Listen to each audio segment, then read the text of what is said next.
Hi, I'm Natalia Jofre, the Social Security Section Director here at Hill and Ponton. And I am Shelly Mark. I'm the Senior Social Security Attorney. So we've been talking about date last insured in our last few segments, and we explained that this is basically like Social Security's expiration date, and that you need to prove that you're disabled prior to that date in order to qualify for regular Social Security disability benefits. And we told you that if you can't do that, then you can always try and apply for income-based SSI, which is also a disability benefit. So we were talking about those differences. We now want to tell you basically how do you earn earnings quarters, okay? Because your earnings quarters are what's going to determine your date last insured and what it is. The more you earn, the more quarters you get. The more recently you earn or have those earnings, the longer your date last insured will be extended. Okay, Right. So every year that you work basically puts off your date last insured. Date last insured really doesn't come into play until you stop working, Right. because that's when then it's like Shelly said Becomes kind of before. it's like catching you. Yeah, yeah, It's coming. So almost, if you're working at a pretty normal level, almost every year that you don't work, you're reducing that 5 years by a year. exactly. Yeah, it's like Shelly said before. It's like the clock starts ticking the minute you stop working, and it's not just that you stop working; it's that you stop paying into Social Security tax. Sure. So to earn quarters, you have to pay into Social Security tax. So why do I say that so emphatically? People will sometimes talk about working off the books, or work for a relative, or they owe 3 years worth of taxes. That's not going to count, okay? It has to be that you've actually paid into Social Security tax, and not just because there's some differentiation. I think sometimes you can just pay your Medicare tax Right. or something. We see that a lot with like self-business owners. But so we wanted to throw a couple of numbers at you. So last year, in order to earn 1/4 of coverage, you had to earn $1,260. And then this year, it's $1,300. Okay, and that's per quarter, correct? That's per quarter. The maximum amount of quarters you can earn per year are 4, okay?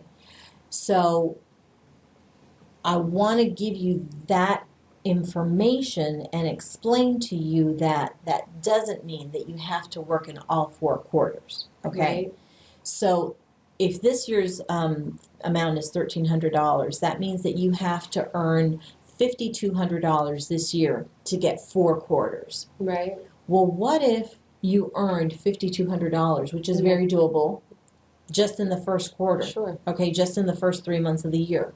You now have enough quarters. You get your full quarters or 4 quarters Yeah. for the whole year. That's great. So it doesn't mean you have to work every month. And we tell people that because sometimes people that have worked and paid into Social Security tax part-time for Right. years, Right. they'll still be fully insured for a regular disability benefit.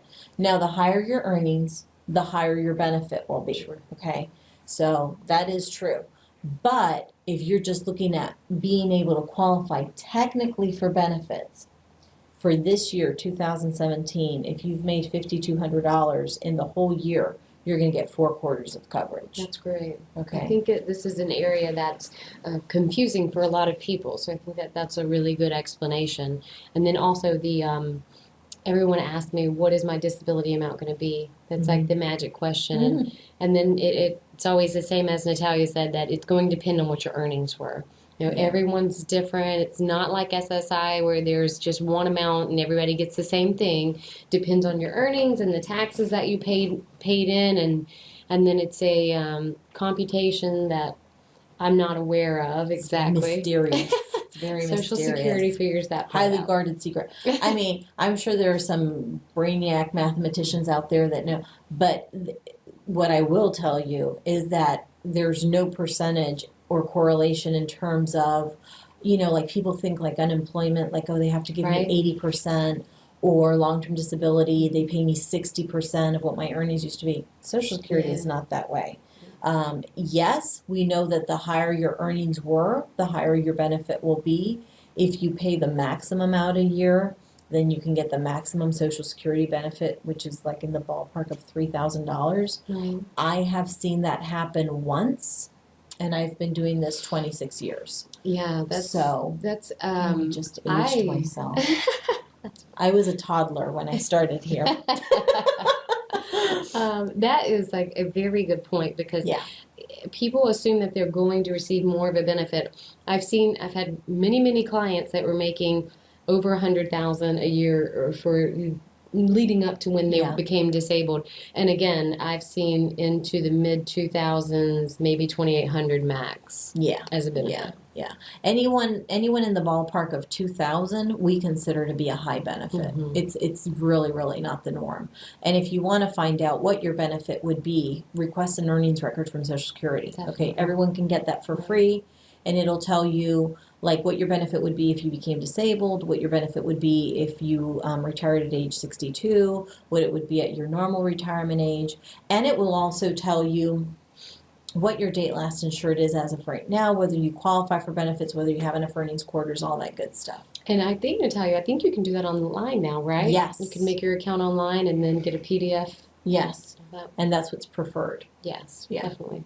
Okay, great. Well, thanks for joining us. If you have any questions or concerns, feel free to visit our website or call our office. Thank you.